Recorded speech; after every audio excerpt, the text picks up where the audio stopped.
Well, Biscuit and I say hello. Um,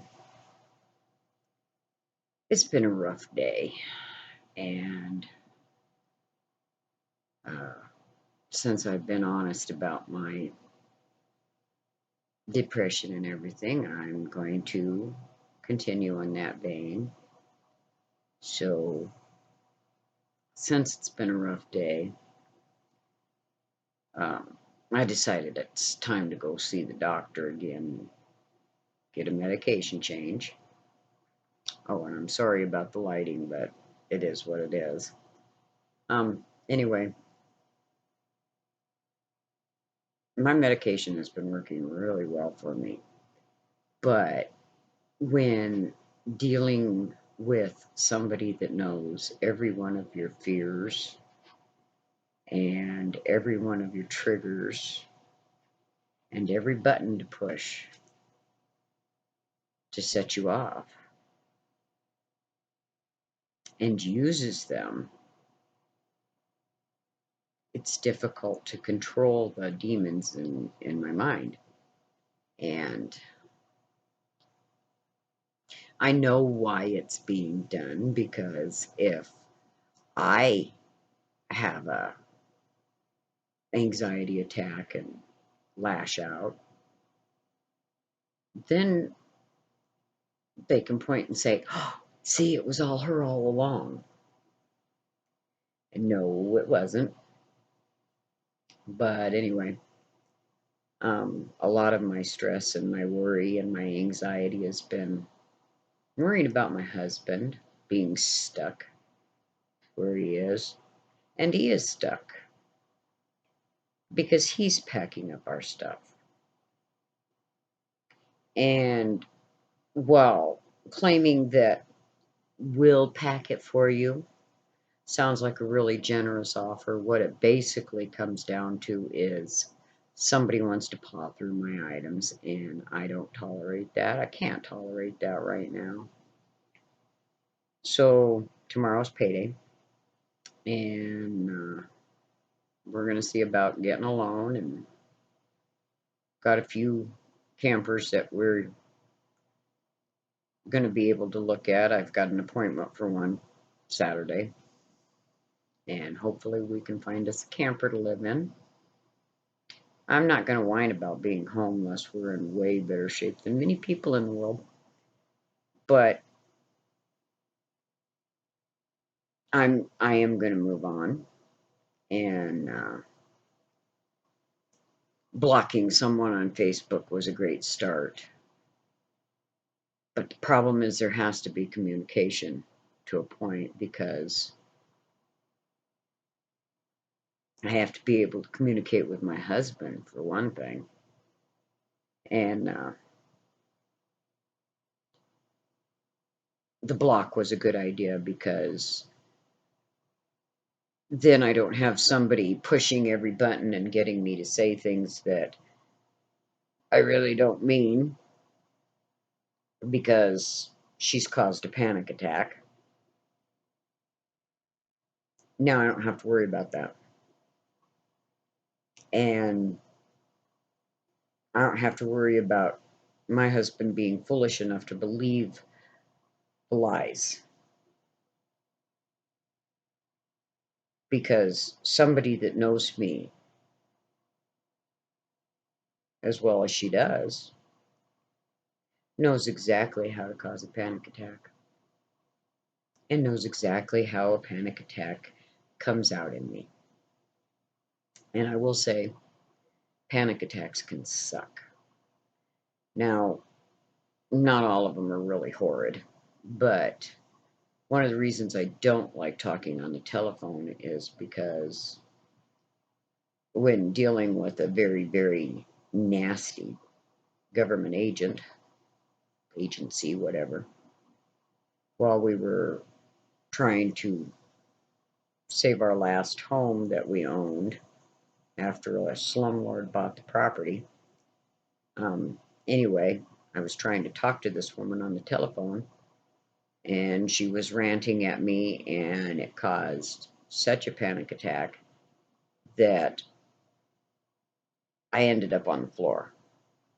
I couldn't even call out to my husband for help. I thought I was having a heart attack. They can mirror each other, I guess, or something. Couldn't breathe, couldn't speak. My heart was going about 9 million miles an hour, and I'm just on the floor helpless. So, for somebody that supposedly loved me like a sister to be doing things to push me into those kind of attacks, I just find that crummy. But I'm not going to let it happen anymore. I'm going to the doctor. I'm going to get some better anxiety medication. I'm going to have her up my antidepressants, at least for now. And I'm going to hang on to my magic. But Albert is going to pack our belongings because they're ours and because we've been paying rent all along. So we do have the right to do that. And I don't know of any state that says that the landlord that you rent from can go paw through your things when you're not there. I don't. If anybody can tell me of one, go ahead, comment. But yeah, I'm going to be very honest. Um, Mentally, because we loved where we were, we loved feeling safe and in our home, and we thought we were with friends. And mentally, I was in a very good place. My brain was healing, and I was actually remembering things from my childhood that I couldn't remember after being shaken after my traumatic brain injury. That was on the job. That wasn't like as a baby. But so, I was in a pretty good place mentally. I'd found my magic, so to speak. And while it's very rough right now, I'm going to keep my magic. Albert's going to get what he can. We're going to see about getting a trailer, camper. If not, I guess we'll get a multi-room tent. But wherever we go, we will be together because we are a team. And Albert's not falling for the lies. He almost did when I talked to him tonight. It was that nice offer of them packing for us until I explained to him what that meant. And yeah, I reminded him there's only two people in this world that know every one of my fears, every one of my triggers, every one of the things that hurt me, that scare me, that terrify me. And right now, they're both living in the same house. One of them is using those things quite sneakily and then denying it. The other is my husband, who loves me and would never do such a thing. So, hopefully, very soon, this channel will become more about the magic and the wildlife. I missed some bald eagles the other day, but I plan on getting as many wildlife videos and the beauty of Idaho videos as I can. And I plan on getting through this crisis. But this channel is also going to be about me, thoughts, uh, anxiety, agoraphobia, depression, those kind of things too. Because I believe in telling my story. And maybe there's someone out there that it will resonate with, because I didn't know what was wrong with me until I was in my late 40s. I didn't have a name for it. I just thought I was the only one in the world with it.